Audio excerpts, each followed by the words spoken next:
आगे की कथा कहते हैं सुखदेव जी राजन परिचित सत्राजितस्वतनयाम कृष्णाय कृतजिल्विषा शामन्तकेन मणिना स्वयमुद्यम्य दत्तवान्।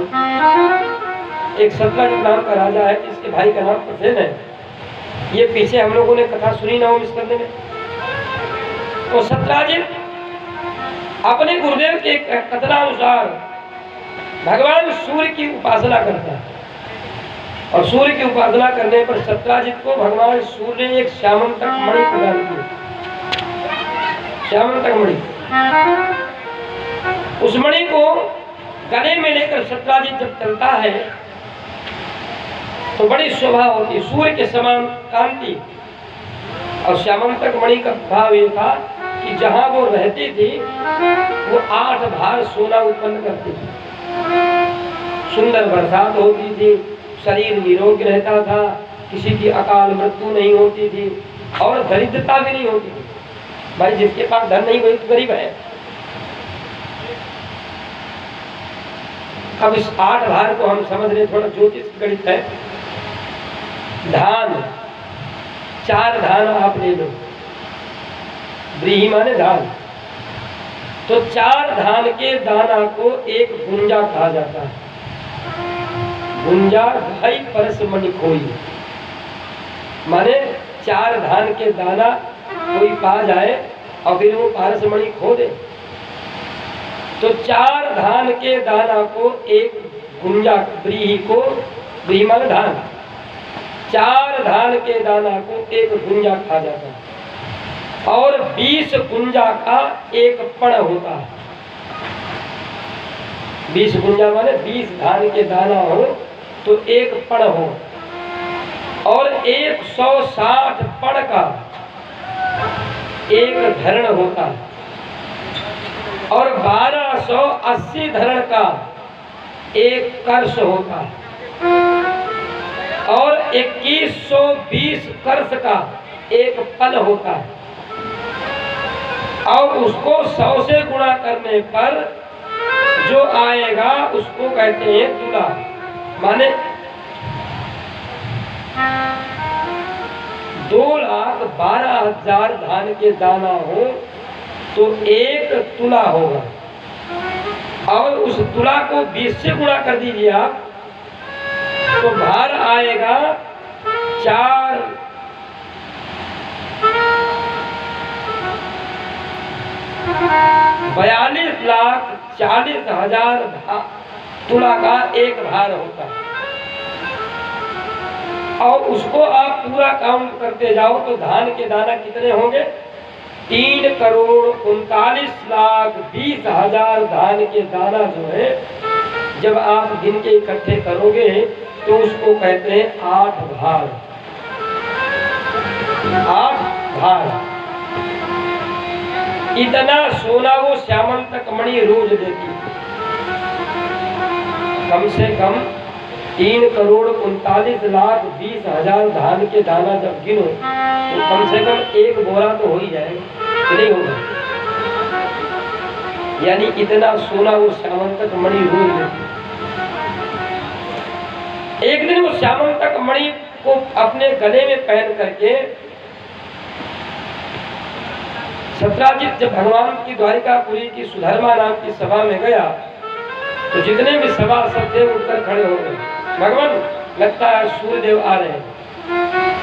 भगवान ने कहा कि बैठो भाई, ये सूर्य नहीं है, ये राजा सत्राजित है। सब बैठ। भगवान इसका शरीर इतना देदीप्यमान कैसे? भगवान ने सारा वृत्तांत बताया कि श्यामंतक मणि भगवान सूर्य से प्राप्त हुई, जिसके कारण ये प्रभाव है। 8 भार स्वर्ण देती। तो जितने भी सभासद बैठे हैं वो कहते हैं कि भगवान तब तो ये मणि जो है आपके राज खजाने में होनी चाहिए। आप द्वारिकाधीश हो और अगर ये मणि आपके यहाँ रहेगी तो निश्चित ही द्वारिकापुर वासियों को सबको मंगल होगा। और जिस राजा के राज्य में कमी नहीं होगी पैसे की, वो इनकम टैक्स क्यों बांधेगा? राजा टैक्स तो इसीलिए देता है ना, जब राजा के पास खुद नहीं होता और पर्याप्त हो तो यदि श्यामंतक मणि आपके पास होगी तो आपका खजाना भरा रहेगा, आप प्रजा से कर नहीं लोगे, प्रजा खुशहाल रहेगी। जासुराज प्रिय प्रजा दुखारी, जासुराज प्रिय प्रजा दुखारी, सो नृप अवस नरक अधिकारी, सो नृप अवसी नरक अधिकारी, जासुराज प्रिय प्रजा दुखारी, सो नृप अवस नरक अधिकारी।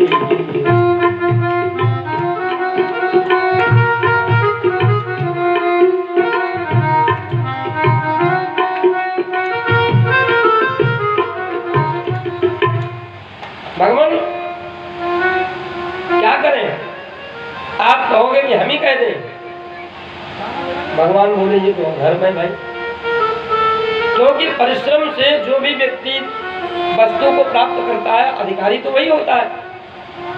कितनी तपस्या की होगी, कितने दिन भूखा प्यासा रहा होगा, तब जाके भगवान सूर्य को प्रसन्न करके मणि प्राप्त की। अब मणि से परिश्रम से मिली, ले हमले। भगवान बोले ना। लेकिन कुछ सभासद ऐसे भी थे जिन्होंने भगवान की बात का अनुमोदन किया, पर कुछ ऐसे भी थे जिन्होंने सत्राजित जब चला तो धीरे से कान में कह दिया, कहो तुम कहाँ रहते? गुरुद्वारिका में। बोले कि राजा के पास में वस्तु कीमती होनी चाहिए कि प्रजा के पास? सत्राजित ने कहा राजा के पास। तो बोले फिर मणि काहे नहीं देते? क्या तुम राजा बनना चाहते हो? सत्राजित समझ गए मामला गड़बड़ है। अभी आकर बेचारा बैठ नहीं पाया, मणि की मांग पहले ही हो गई, तो सत्राजित लौट गया, यहाँ नहीं रहना। भगवान ने कहा आप लोगों ने अच्छा नहीं किया। अतिथि यदि द्वार पर आए, कुछ कह न सके, कुछ सुन न सके और बिना स्वागत यही लौट जाए तो पुण्य ले जाता है। आपके जीवन में जो पाप किया है वो पाप भी आपके ऊपर तब तक प्रभावी नहीं होगा जब तक आपका पुण्य प्रबल होगा, और जिस दिन आपका पुण्य कमजोर पड़ेगा उसी दिन आपका पाप जो होगा वो आपके ऊपर आएगा। इसलिए हमेशा पुण्यवान रहना चाहिए, धर्मवान रहना चाहिए। सत्राजित में घर लौट आया, उसका भाई प्रसेनजित एक दिन अपने मणि गले में पहनता है और मणि पहन करके उस शिकार खेलने के लिए गया। अब आप इस कथा से एक बात और समझ लेना, किसी भी मूल्यवान वस्तु को लेकर के बाजार में घूमने फिरने या कहीं अन्यत्र अगर जा रहे हो तो इसमें सबसे बड़ी गलती आप कर रहे हो। मूल्यवान वस्तु को लेकर घूमा नहीं जाता। अब तो महिलाएं वो सोने जैसा दिखने वाला आभूषण पहनती नहीं, आए दिन किसी की चैन, किसी का कुंडल, किसी का हार छीनते ही रहते थे लोग। आंखों के सामने घटना है घर के सरकारी हॉस्पिटल हरदोई में। चैन तो सोने की थी माता जी की, लेकिन उनके परिश्रम की थी। एक गाड़ी पर आया, खट चैन खींची, भाग खड़ा हुआ। माता जी ने कहा ले जाओ, पीतल वाली है। तो झट उसने पीछे फेंक दी। माता जी ने चैन उठाई और सांस ली, भगवान बच गए। क्यों?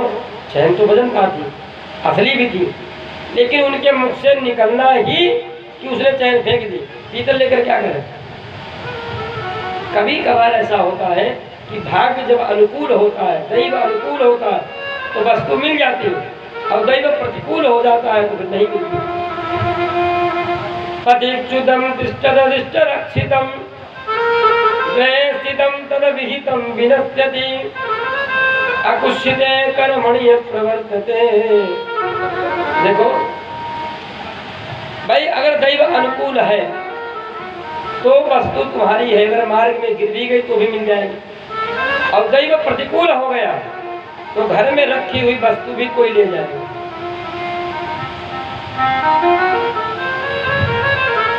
गृहे स्थितम तद विहितम विनश्यति। अच्छा, हमने मेहनत से कमाया लेकिन बीमारी क्यों आई? जो पैसा घर में था उसको जाने के लिए बीमारी आई। तो जो भी हमारे साथ में अघटित घट रहा है वो हमारे घर से ले जाने के लिए ही हो रहा है। कोई बीमार न हो, कोई दुर्घटना न हो, तो जो भी है 10-5 रुपया वो बना रहेगा। और जब कोई घटना घट गई तो चाहे अपने घर वाला बेचो चाहे कर्जा लो, लेकिन वो कर नहीं करना। अब क्या करें? प्रसेनजीत शिकार खेलने गया तो एक सिंह ने प्रसेन जी के गले में मणि को देखा, बड़ी चमचमा रही, तो आक्रमण किया। हरिवंश पुराण में लिखा है, सिंह प्रसेन मवधि सिंहो जाम्बवता सुकुमार कमारोदी तब हे सस्य मंतका। उस सिंह ने प्रसेन का शिकार किया और श्यामंतक मणि को अपने मुख में दबाकर चला। तो एक जामवंत जी थे जो त्रेता में राम जी के सहायक बने। जामवंत जी भालू के रूप में थे, उन्होंने सिंह को मार डाला। वो भी मणि लेकर के अपने गुफा में आए, अपनी बेटी को दे दी जामवती। अब सोचो 2-3 दिन 4 दिन बीता कि पूरे द्वारिकापुरी में चर्चा होने लगी। सत्राजित कहता है 3 दिन हो गए भाई लौट कर नहीं आया, पता नहीं कहाँ है। सत्राजित की पत्नी भी कहती है, स्वामी अपने भाई को खोजो कहाँ है, लेकिन बहुत खोजने पर भी भाई मिला नहीं। एक पाख बीत गया, 15 दिन बीत गए। तब सत्राजित अपनी पत्नी से कहता, देखो कहना मत किसी से, आज अपने मन को तुमसे हल्का करने के लिए कहे। एक बार इसी मणि को पहन करके हम भगवान की सुधर्मा नाम की सभा में गए थे, तो ये मणि हमसे मांगी गई थी, हमने मणि दी नहीं, और लगता है उस मणि के कारण ही आज हमारा भाई मारा गया, इसलिए मारा गया। लेकिन ये बात किसी से कहना मत। सत्राजित की पत्नी बोली, अरे महाराज आप कहते हो, किसी से नहीं कहेंगे। लेकिन ये कहना सरल होता है। महाभारत में युधिष्ठिर जी महाराज ने श्राप दिया है कि स्त्रियों के पेट में बात पच नहीं सकती, वो छिपा नहीं सकती। सत्राजित की पत्नी जो है अपनी पड़ोस में रहने वाली से कहती है, देखो तुम हम लोग साथ में ब्याह कराए, पर आपसे हमारा बड़ा अच्छा मित्र भी कोई नहीं, सहेली भी कोई नहीं, तो हम तुमसे एक बात कहें, किसी से कहना मत। ये कह रहे हैं कि हमारे देवर को मरवाने में कृष्ण का ही हाथ है। मणि मांगी गई, मणि दी नहीं, इसलिए मरवा दिया होगा, मणि ले ली होगी। लेकिन एक बात ध्यान रखना बहन, ये बात किसी से कहना मत। अरे आप कह रहे, भला कहेंगे। 2 दिन तक तो बेचारी चुपचाप रही जैसे तैसे, लेकिन पेट में खलबली पड़े, कहे कि ना कहे, कहे कि ना कहे। फिर अपनी बहुत जो मित्र थी उसके पास में गई, देखो किसी से कहना मत, हम तुम्हें बहुत गोपनीय बात बता रहे हैं। ये सत्राजित का भाई मरा है, मरा थोड़ी, वो उनकी पत्नी कह रही थी सत्राजित की, ये कृष्ण ने ही मरवाया होगा मणि के पीछे। और धीरे धीरे कहना मत कई सबने, और कई सबने कि किसी से कहना मत। और ये बात भगवान के कानों तक पहुंच गई। भगवान ने क्या किया कि कलंक की निवृत्ति के लिए कुछ सैनिकों को साथ में लिया और वन में अन्वेषण करने के लिए गए। वन में अन्वेषण करते करते भगवान ने एक स्थान पर देखा कि प्रसेन मरा पड़ा, उसके शरीर में कपड़ों में मणि को खोजा, मणि नहीं मिली। थोड़ी दूर देखा सिंह भी मरा पड़ा है। उसके पास में भी मणि नहीं है। फिर देखा कि भालू के पैर बने हुए हैं। भालू के पद चिन्हों को पकड़ करके भगवान जब गए तो थोड़ी दूर जाने के बाद देखा कि एक गुफा है। अंधेरी गुफा में भगवान ने सैनिकों से कहा, भैया तुम यहीं रहना, हम आते। भगवान अंदर मणि के खोजने के लिए गए। गुफा में जो जामवंत जी की बेटी है जाम्बवती, वो मणि खेल रही। भगवान ने जाते ही उस मणि को उस बालिका के हाथ से छीन लिया। तो धात्री चुको सभी तवत, भय के कारण वो जामवंत जी की बेटी रोने लगी। जामवंत जी सोए थे गुफा में, जग गए। रो क्यों रही हो बेटी? तो इशारा किया, पिताजी इन्होंने हमारे हाथ से वो सुंदर खिलौना छीन लिया। उनको क्या मालूम है मणि है क्या है। जामवंत जी आए बाहर, भगवान को देखा, युद्ध शुरू हो गया। 27 दिन रात युद्ध चला। 28वें दिन जामवंत जी ने भगवान से कहा कि प्रभु, त्रेता में युद्ध करने पर मेरे शरीर में एक भी पसीने की बूंद नहीं आई। आप कौन हो कि आज मेरा शरीर पसीने से लथपथ है, पूरा शरीर पसीना पसीना हो गया। आप कौन हो? इस भूमंडल में इतना सामर्थ्यवान कोई पुरुष नहीं है जो इस बुढ़े से भी जामवंत को शरीर में कोई शक्ति क्षय करा सके। पर आपने ऐसा युद्ध किया कि मेरा शरीर एकदम श्रम से थकित हो गया और शरीर पसीने पसीने हो गया। कौन हो? तो भगवान ने कहा, देखो भाई, हमको चोरी कलंक लगा, हत्या का पाप लगा, इसलिए मणि लेने के लिए आए थे, और कुछ नहीं। हम द्वारिकाधीश कृष्ण हैं, ये नाम है मेरा। नहीं, तुम झूठ बोल रहे हो। निश्चित ही तुम त्रेता में दशरथ नंदन राम के रूप में जो आपने जन्म लिया था वही हो, और कोई नहीं। आप हमें अपना दर्शन नहीं कर पाओगे। इतने दिनों तक हम आपकी याद में यहाँ रहे, अपना दर्शन नहीं दोगे। ये हमारी बेटी कितने जन्म बीत गए आपको पत्नी के रूप बनाने के लिए। आपने कहा था ना कि जब द्वापर में जन्म लेंगे तो पत्नी बना लेंगे। तो महाराज यदि आप राम ही हो और आपने वचन दिया तो पूरा करो, मेरी बेटी को अपनी पत्नी बना लो।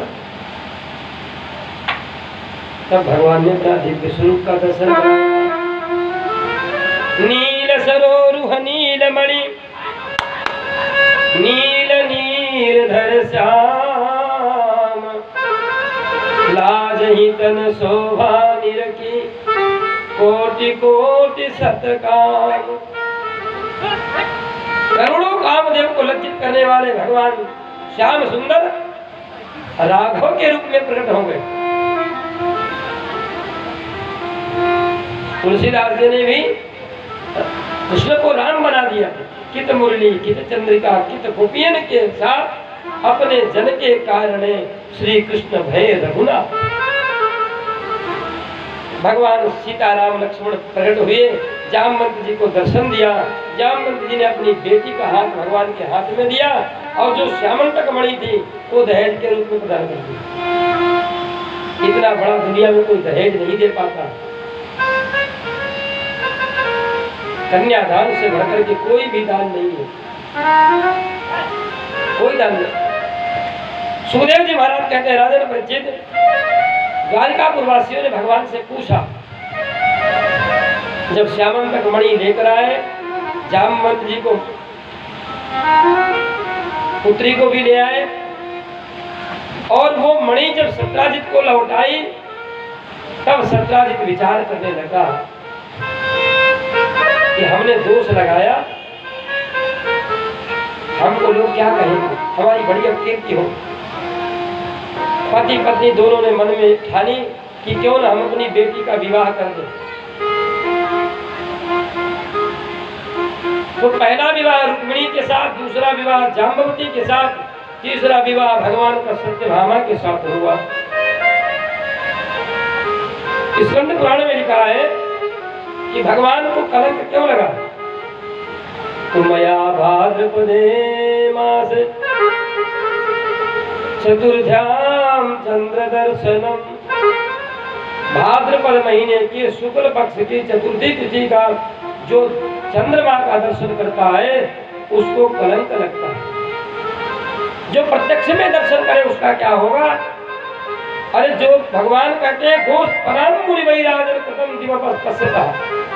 हमने तो गैया के बछड़े का जमीन में खुर बना था, गड्ढा, उसमें पानी भरा था, हमको तो उसमें दिखाई पड़ गया तो कलंक लग गया। और जो रात में चंद्रमा को देख लेगा उसका क्या होगा? हाँ, उसमें ये होता है कि थोड़ा सा कुछ ऐसा कर्म करो जिससे गाली गलौज कोई कर दे तो उसका दोष क्षय हो जाता है। पर कहीं कहीं ये रिवाज बड़ी विचित्र है।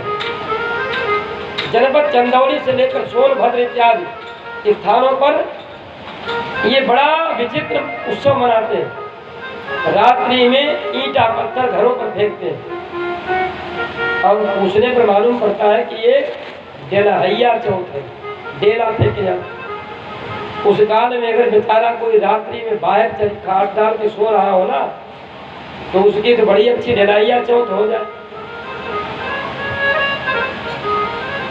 21वीं सदी में हम लोग चल रहे हैं और आज भी अंधविश्वास अपने चरम पर है। आज भी लोग अंधविश्वास में जीते, इसीलिए गद्दियों पर जाते हैं, इसीलिए ओझा तांत्रिक से भूख डलवाने जाते हैं। कल्पना करो, जिस हमारे वेदों में, पुराणों में, स्मृति शास्त्रों में गायत्री मंत्र जैसा वर्णन है, जिस गायत्री मंत्र का उच्चारण करके गोकर्ण जी ने भगवान सूर्य के रथ को रोक लिया, जिस गायत्री मंत्र के द्वारा गोकर्ण ने जल पड़ा और प्रेत के ऊपर छींटा मारा, वो प्रेत बोलने में समर्थ हो गया, पाप क्षय हुआ तभी तो बोला। आज ब्राह्मण गायत्री हीन हो गए, जनेऊ संस्कार से हीन हो गए, मस्तक पर तिलक सिखा नहीं। हमें बहुत सुंदर बात लगी, क्या आज हम लोगों को किसी ने रोका है तिलक लगाने या चोटी रखाने के लिए? जनेऊ न पहने इसके लिए किसी ने रोका है? दुर्भाग्य है हम हिंदुओं का, हम ब्राह्मणों का दुर्भाग्य, धिक्कार है उनको कि जिन्होंने ब्राह्मण कुल में जन्म लेकर के, क्षत्रिय कुल में जन्म लेकर, वैश्य कुल में जन्म लेकर के पाश्चात्य सभ्यता के लिए जनेऊ, तिलक और चोटी का त्याग कर दिया। क्या हम लोगों को किसी ने रोका था कि हम मस्तक पर तिलक न लगाए, चोटी न रखाए, जनेऊ न पहने? हम उनकी सभ्यता को अपनाते चले गए और अपने मूल, अपनी जड़ को खोते चले गए। इसीलिए अब ब्राह्मण गायत्री नहीं जपते, गायत्री मंत्र तक नहीं याद है, जपने का छोड़ जाओ। और उनके यहाँ भूत नहीं आएगा, क्या हमारे घर में आएगा? सोचो, नहीं गायत्री मंत्र पढ़कर गोकर्ण ने छींटा दिया तो प्रेत भाग गया, बुद्धि शुद्ध हो गई, पाप अक्षय हो गया, बोलने लगा। तो हम लोग यहाँ बृहस्पतिवार को गद्दी पे जा रहे हैं, मंगलवार को गद्दी पे जा रहे हैं, रविवार को गद्दी पे जा रहे हैं, भागते रहो। हाँ, लौटई फूक डलवाई रहे।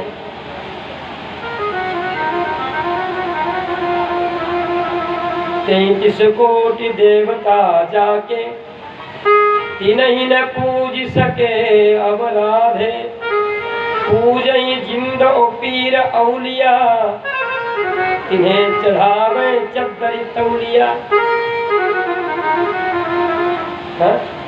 हनुमान जी को मंगलवार को खड़ा हूँ जनेऊ लंगोट कोई नहीं पहन पाता, तो उन्हें जाएंगे चद्दर तौलिया चढ़ाया। बल हमारा कम हो गया, अपराधी हम हैं, वो नहीं। सुखदेव जी कहते हैं राजन